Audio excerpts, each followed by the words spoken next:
এই দেখো, দেখতে পাচ্ছ কতটা ওভার এক্সপোজড হয়ে আছে। গুড মর্নিং ভাই লোক, কেমন আছো তোমরা সবাই? আশা করছি সবাই ভালো আছো। তো ভাই, অন্য দিনের থেকে কি আজকের ফুটেজটা আলাদা লাগছে কিছু? দেখো, তোমরা ভালো করে দেখে বলো আমাকে কি আলাদা লাগছে না লাগছে।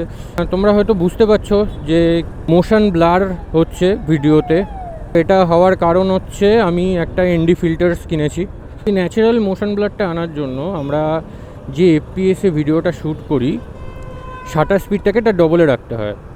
বাট তুমি যে মুহূর্তে শাটার স্পিডটাকে বাড়িয়ে দেবে না, সেই মুহূর্তে তোমার ফুটেজটা অনেক বেশি ব্রাইট হয়ে যাবে। যেমন খুব রোদে আমরা সানগ্লাস পরি, তো এক্স্যাক্টলি সেই কাজটাই করে। এটা হচ্ছে ক্যামেরার সানগ্লাস বলতে পারো এক কথায়। এ দেখো, দেখতে পাচ্ছ কতটা ওভার এক্সপোজড হয়ে আছে, অলমোস্ট কিছু বোঝাই যাচ্ছে না। বাট যে মুহূর্তে আমি এনডি ফিল্টার্সটা লাগাবো, সেই মুহূর্তে সব কিছুর ক্ল্যারিটি চলে আসবে আবার। আমার এই এনডি ফিল্টার্সটা কেনার পারপাস হচ্ছে যাতে ভিডিওতে মোশন ব্লার আসে, এবং মোশন ব্লার আসলে স্বাভাবিকভাবে ভিডিওটা দেখতে একটু বেশি ভালো লাগবে, তোমরা আরও বেশি এনজয় করবে ভিডিওটাকে।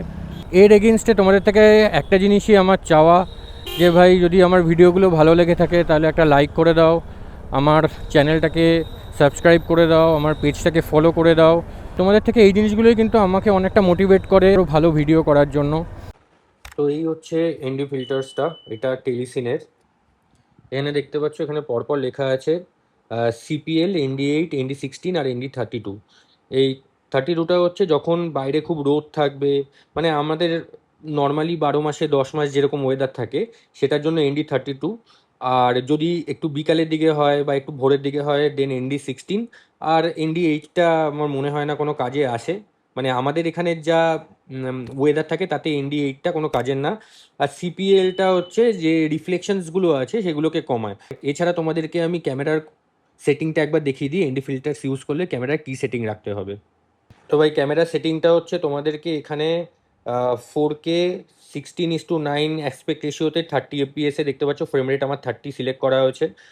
আর এখান থেকে গিয়ে তোমাকে এক্সপোজারটা আমার ম্যানুয়াল সিলেক্ট করা রয়েছে, এখানে দেখো 1/60। আর বাকি আমার সেরকম কিছু চেঞ্জেস নেই, এটা ডিলগে যেরকম ছিল তাই।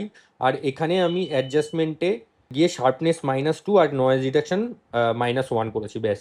আর এছাড়া বাকি কিন্তু সব কিছু যা ছিল তাই। তো ভাই, ভিডিওটা ভালো লেগে থাকলে একটা লাইক করে দিও আর আমার চ্যানেলটাকে সাবস্ক্রাইব করে দিও। চলো, দেখা হবে পরের ভিডিওতে। ততক্ষণের জন্য টাটা।